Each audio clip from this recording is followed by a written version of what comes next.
Perkenalkan, nama saya Muhammad Hasyim Ar-Rasyid. Di sini saya akan menjelaskan proses ERP menggunakan aplikasi Odoo. Apa itu sistem ERP? ERP yaitu sistem perangkat lunak yang dirancang untuk mengintegrasikan dan mengelola proses bisnis dalam sebuah perusahaan. Di sini saya telah menginstal modul-modul yang telah diperlukan untuk proses ERP ini, yaitu inventory, manufaktur, serta sales. Mari kita masuk ke inventory. Jadi di sini terdapat menu receipt, order, serta manufaktur. Dan kita masuk ke proses produksi, proses produk atau barang yang dibutuhkan. Yaitu terdapat gula, ragi, telur, tepung terigu, dan roti tawar. Karena di sini kita menjual roti tawar yaitu pada toko Ato, maka produk yang dijual adalah roti tawar serta yang lain seperti gula, ragi, dan telur itu merupakan bahan baku.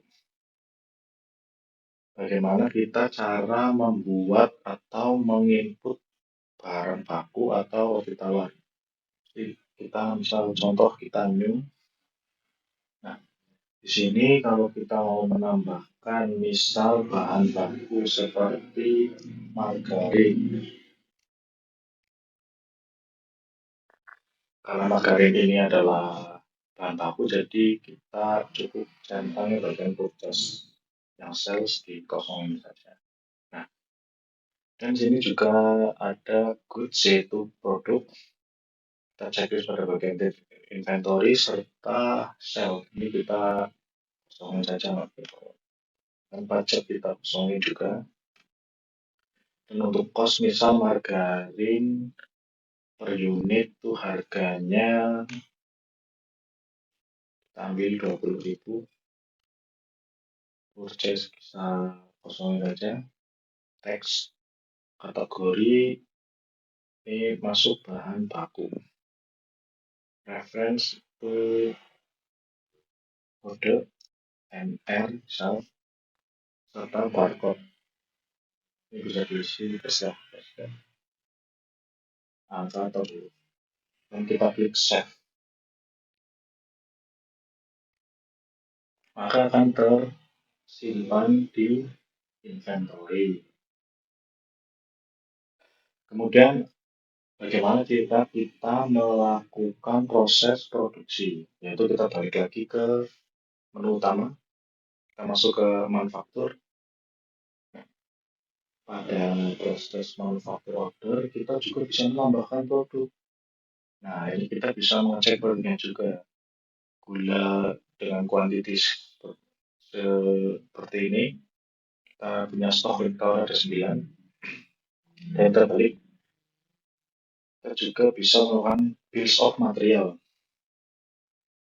Karena di sini ada roti tawar, yaitu kita misal ini roti tawar ya, yang sudah saya input. Tawar kuantiti 2 unit, apa bahan yang dibutuhkan pada 2 unit ini yaitu 80 atau 0,80 kilo atau 800 gram. Kemudian gula 50 gram, telur 2 unit atau 2 biji, kemudian ragi sebanyak 15 gram. Nah, kita bisa mengecek nih harganya ada berapa apabila kita dengan modal seperti ini. Kita klik transaksi.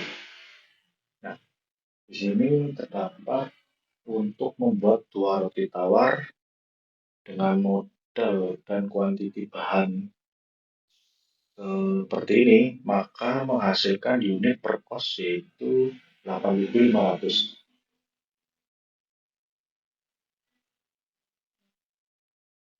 Kemudian kita apabila sudah melakukan proses bill of material, kita bisa melakukan proses produksi pada operation. Kemudian klik manufacturing order. Nah, pada proses ini kita bisa melakukan proses produksi. Kita klik new, kemudian kita mau proses produksi apa? Roti tawar. Kuantiti berapa? Misal kita bikin 1. Ini ada keterangan untuk unit serta berat dari bahan. Dan di sini juga tersedia atau ada tampil available yang mengartikan bahwa produk masih ada atau tidak kosong pada inventory. Nah, setelah melakukan ini kita klik confirm. Nah, setelah ini kita lakukan confirm, kita lalu cek ke inventory. Pada inventory, nah di sini ada proses produksi nih, manufaktur. Kita klik saja, kemudian kita klik pada bagian roti tawar. Setelah sudah, kita klik produce all. Nah, ini sudah masuk proses produksi. Setelah melakukan proses produksi, kita balik ke manufaktur.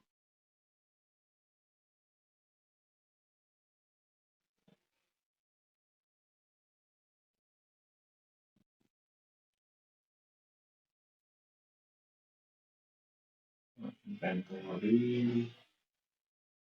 Oh ya, ke inventory, kemudian kita cek nih produknya apakah kita bertambah.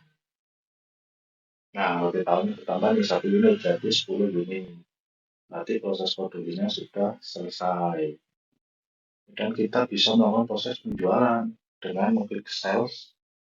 Nah, kita membuat penjualan baru. Misal kita mau jual roti tawar pelanggan kita siapa nih?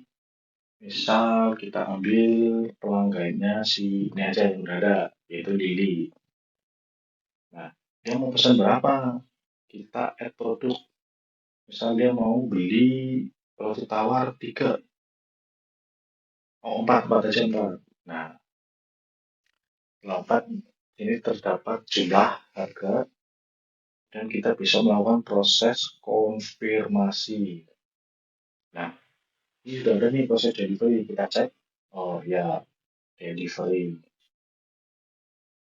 Kemudian kita cek ke validasi. Jadi setelah di delivery kita validasi. Nah, setelah dilakukan validasi, maka pada proses penjualan ini, Lili setelah memesan order roti tawar sebanyak 4 biji atau 4 pieces. Dan untuk proses bayarnya gimana? Kita bisa mengklik create invoice. Nah, proses bayarnya ada regular invoice atau down payment. Kita gunakan regular invoice saja. Nah, setelah sudah, kita bisa melakukan confirm. Kemudian lakukan pay pembayaran. Nah, untuk customer dia bisa melakukan pembayaran dengan bank atau manual yang metode yang menggunakan metode manual payment. Kita bisa klik payment. Nah, seperti ini proses pembayaran ini artinya sudah dibayar. Dan sini juga terdapat tombol print atau menu print yang bisa digunakan untuk mengeprint invoice ini. Baik, demikian penjelasan proses yang tidak saya. Apabila banyak kesalahan atau kekurangan, saya mohon maaf. Wassalamualaikum warahmatullahi wabarakatuh.